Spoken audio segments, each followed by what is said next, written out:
पिछले कुछ समय से भारत की इकोनॉमी के पीछे कई लोग पड़े। इनका मकसद भारत की इकोनॉमी को टारगेट करना रहा है और हमने आपको पाठशाला में फैक्ट्स के साथ, सबूतों के साथ यह समझाया था कि इन लोगों को लगता है कि नरेंद्र मोदी को कुर्सी से नीचे उतारना है, तो जिस इकोनॉमी को इन्होंने रॉकेट बना रखा है, जो दुनिया में कोई नहीं कर पा रहा, उस इकोनॉमी को धक्का मारो। भारत की इकोनॉमी को जिस तरह से नरेंद्र मोदी ने मजबूत बना दिया, उस इकोनॉमी को टारगेट करके ये नरेंद्र मोदी और भारत को कमजोर करना चाह रहे थे। लेकिन पीएम मोदी के नए भारत के खिलाफ सबसे बड़ी साजिश फेल हो चुकी। लाखों करोड़ रुपए बरस रहे हैं, इकोनॉमी का गोल्डन मोमेंट शुरू हो गया है। भारत की इकोनॉमी को जो लोग डेड बता रहे थे, वो लोग अब सच्चाई का सामना कर रहे हैं और भारत की ताकत को देख रहे हैं। ट्रंप का टैरिफ बम हो या राहुल गांधी का डेड इकोनॉमी वाला नैरेटिव, सबको आज तगड़ा जवाब मिल गया।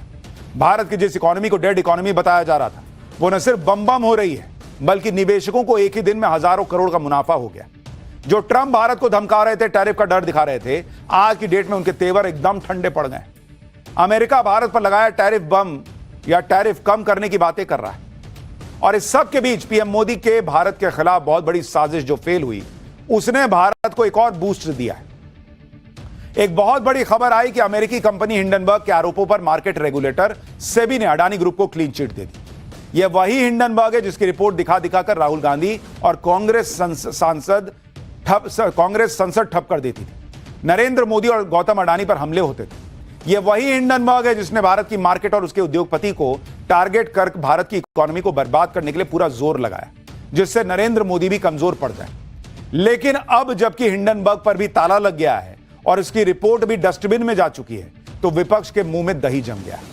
हिंडनबर्ग के केवल आरोप के आधार पर गौतम अडानी पर एक्शन की मांग के लिए आसमान सिर पर उठाने वाले राहुल गांधी एकदम शांत हैं। लेकिन अडानी ग्रुप के शेयर रॉकेट बन गए बॉस।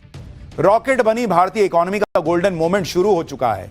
और पीएम मोदी के तूफानी फैसले का काउंटडाउन कैसे शुरू हुआ है, आईफोन के लिए लंबी लाइन में क्या हुआ है, सब दिखाऊंगा। लेकिन पहले एक झलक देखिए।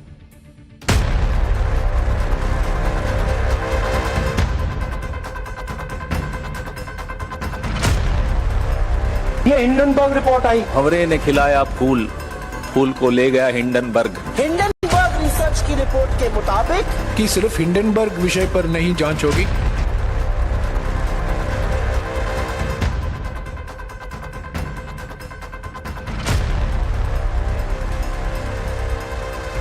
बाईस सितंबर से नवरात्रि के पहले दिन से जीएसटी की कम दरें भी लागू होने जा रही है।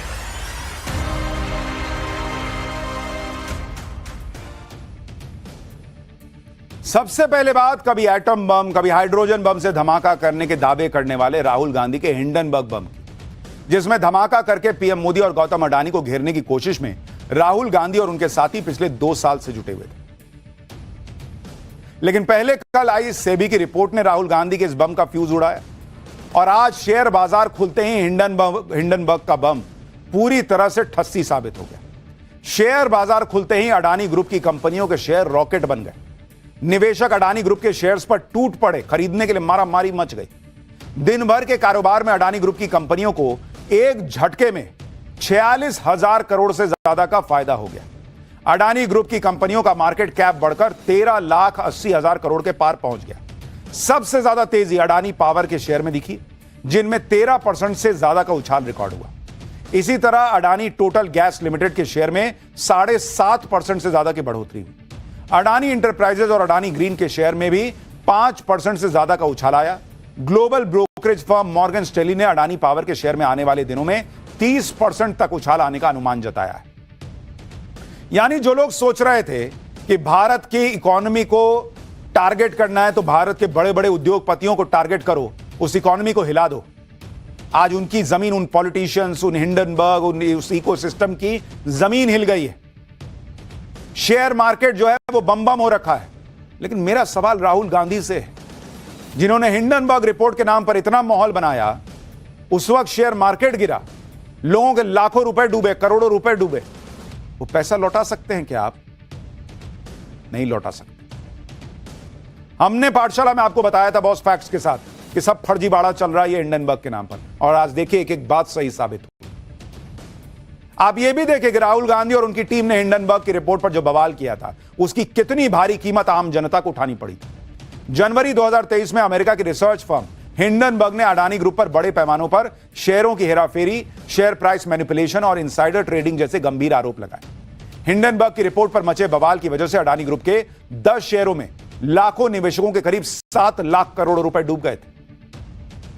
और अब जबकि मार्केट रेगुलेटर सेबी ने हिंडनबर्ग की रिपोर्ट में अडानी ग्रुप पर लगाए गए सभी आरोपों को खारिज कर दिया है, तो सवाल उठ रहे हैं कि क्या इस रिपोर्ट को लेकर बवाल करने वाले नेता और उनका इकोसिस्टम आम आदमी के उस पैसे की भरपाई करेगा जो पैसा डूब गया? राहुल गांधी, उनका पूरा इकोसिस्टम उन लोगों का पैसा वापस कर सकता है क्या जो उनके हंगामे की वजह से डूब गया? सिर्फ आम निवेशकों ने ही नहीं बल्कि गौतम अडानी ने भी हिंडनबर्ग की रिपोर्ट की वजह से बहुत कुछ झेला, काफी नुकसान उठाया। करीब 33 महीनों तक गौतम अडानी पर खूब हमले हुए, लेकिन गौतम अडानी ने हार नहीं मानी, धीरे धीरे रिकवर किया। आज हालत यह है कि गौतम अडानी तो डटे हुए हैं। हिंडनबर्ग और उसके झूठे आरोपों पर हल्ला मचाने वालों की बोलती बंद हो गई। हिंडनबर्ग के आरोपों पर सेबी से क्लीन चिट मिलने के बाद गौतम अडानी ने भी लिखा कि विस्तृत जांच के बाद सेबी ने भी उस बात की पुष्टि कर दी जो वो हमेशा से कहते आ रहे थे कि हिंडनबर्ग के दावे आधारहीन हैं। पारदर्शिता और ईमानदारी हमेशा से अडानी समूह की पहचान रहे हैं। आगे गौतम अडानी ने लिखा कि वो उन निवेशकों का दर्द महसूस करते हैं जिन्होंने इस धोखाधड़ी और गलत इरादे से पेश रिपोर्ट के कारण पैसा गंवाया। जो लोग झूठी बात फैलाते हैं उन्हें देश से माफी मांगनी चाहिए। आप यह भी देखिए कि सेबी से अडानी ग्रुप को क्लीन चिट मिल चुकी है। सुप्रीम कोर्ट की तरफ से नियुक्त एक्सपर्ट पैनल मान चुका है कि हिंडनबर्ग के आरोपों में दम नहीं है। लेकिन कांग्रेस का हाल देखिए, हाथ से बड़ा मुद्दा निकलता देख उसने हिंडनबर्ग की रिपोर्ट पर सेबी की क्लीन चिट को आधा सच बता दिया। सुनिए अभी भी कांग्रेस के नेता क्या कह रहे हैं। एक नैरेटिव फैलाया जा रहा है कि गौतम अडानी को क्लीन चिट मिल गई, मानो वो सारे आरोपों से बरी हो गए, बिल्कुल पाक साफ हो गए। ऐसा नहीं है, ये अर्धसत्य है, ये झूठ है। अडानी जी को 2 मामलों में राहत मिली है, 22 मामलों में अभी भी कोई राहत नहीं मिली है, अभी भी लंबित है वो संगीन जुर्म के मामले। कुछ नहीं हो सकता इन लोगों का। अडानी ग्रुप के शेयर तो हिंडनबर्ग से लगे झटके को पीछे छोड़ चुके हैं। अब यह भी देखिए कि पीएम मोदी ने देश के अब तक के सबसे बड़े रिफॉर्म की मदद से कैसे इकोनॉमी को डबल डोज की पावर मिलने का रास्ता साफ कर दिया। 22 सितंबर से जीएसटी रिफॉर्म लागू होने वाले हैं। वित्त मंत्री निर्मला सीतारमण के मुताबिक जीएसटी रिफॉर्म से देश की इकोनॉमी में करीब 2 लाख करोड़ रुपए एक्स्ट्रा आएंगे, क्योंकि जीएसटी दर कम होने की वजह से देश के लोगों के पास ज्यादा पैसा बचेगा जिसे वो खर्च कर पाएंगे। वित्त मंत्री ने बताया कि जीएसटी के 12% वाले स्लैब में जो 99% सामान थे अब वो सीधे 5% के स्लैब में आ गए, जबकि 28% के स्लैब में आने वाला 90% सामान अब 18% वाले स्लैब में आ गया है, क्योंकि 12 और 28% वाले स्लैब खत्म किए जा चुके हैं। एक तरफ नरेंद्र मोदी के खिलाफ एक्टिव इकोसिस्टम एक एक करके निपट रहा है और पीएम मोदी भारत को न्यू वर्ल्ड ऑर्डर का लीडर बनाने के लिए नए इतिहास रच रहे हैं। ग्लोबल क्रूज टूरिज्म के मैप पर भारत की जगह मजबूत करने के लिए मुंबई में देश का सबसे बड़ा world class international cruise terminal बनकर तैयार है। आप तस्वीर देखिए बॉस, क्या जबरदस्त टर्मिनल बना है, क्रूज टर्मिनल मुंबई में। एक बार उसकी टर्मिनल, हाँ ये तस्वीर देखिए, इंटरनेशनल क्रूज टर्मिनल बना है। एक एक तस्वीर देखिए बॉस, ये एआई से नहीं बना है, ऐसा ही बना है, जिसका कल पीएम मोदी उद्घाटन करने वाले हैं।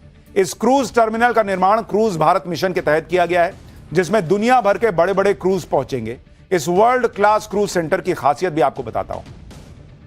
Mumbai international cruise terminal 4,15,000 square feet से ज्यादा इलाके में तैयार किया गया है। मॉडर्न सुविधाओं से लैस क्रूज टर्मिनल हर रोज 10,000 और हर साल 10 लाख यात्रियों को हैंडल कर सकता है। इस क्रूज टर्मिनल में एक बार में 5 क्रूज शिप आ सकते हैं। क्रूज टर्मिनल में यात्रियों की सुविधा के लिए 72 चेक इन और इमिग्रेशन काउंटर बनाए गए हैं। इसकी पार्किंग में 300 से ज्यादा गाड़ियां खड़ी करने की क्षमता है। इस वर्ल्ड क्लास क्रूज टर्मिनल को तैयार करने में 556 करोड़ रुपए की लागत आई। अब जब भारत की बात कर रहे हैं और भारत किस तरह से इकोनॉमी के मामले में एकदम बम्पर परफॉर्मेंस दे रहा है, ऐसे में जरूरी है यह बात करना कि भारत के लोग क्या कर रहे हैं। भारत में एप्पल स्टोर के बाहर से चौंकाने वाली तस्वीरें देखनी चाहिए। आज भारत में भी एप्पल का आईफोन 17 सीरीज बिक्री के लिए मार्केट में आ गया। आईफोन 17 खरीदने के लिए रात से ही एप्पल स्टोर्स के बाहर लंबी लंबी लाइन लग गई बॉस। ये देखिए, मारा पीटी हो गई, पहले मैं। भीड़ इतनी ज्यादा हो गई कि आईफोन के खरीदारों को काबू करना मुश्किल हो गया भाई। राहुल गांधी डेड इकोनॉमी बता रहे थे, यहां लोग देखिए लाइन में रात से खड़े हैं पैसा लेके कि लाओ ना, पहले मेरे को दो। मुंबई में तो एप्पल स्टोर के बाहर आईफोन खरीदने के लिए जुटे लोगों के बीच हाथापाई हो गई। तस्वीरें सोशल मीडिया पर वायरल हैं, बवाल हो गया, कमेंट्स की बाढ़ आ गई।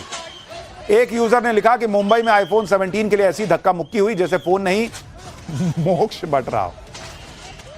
एक यूजर ने लिखा जेनजी एप्पल आईफोन के लिए ऐसे लड़ रहा है जैसे यही उसकी ऑक्सीजन है। दिल्ली में भी आईफोन के लिए एप्पल स्टोर के बाहर लंबी लंबी लाइन दिखी। दिल्ली में एप्पल स्टोर के बाहर से हमारी सहयोगी की एक रिपोर्ट देखी। और इस फोन को लेके ऐसी दीवानगी क्यों है, इस पर बात करने के लिए हम लोगों से सीधा बात करते हैं जो लोग यहाँ पे लाइन में लगे, जिनकी यहाँ पे प्री बुकिंग है। सर क्या नाम है आपका? पुलकित फोन लेने आए आप? या राइट प्री बुकिंग थी? या कब बुक कराया था?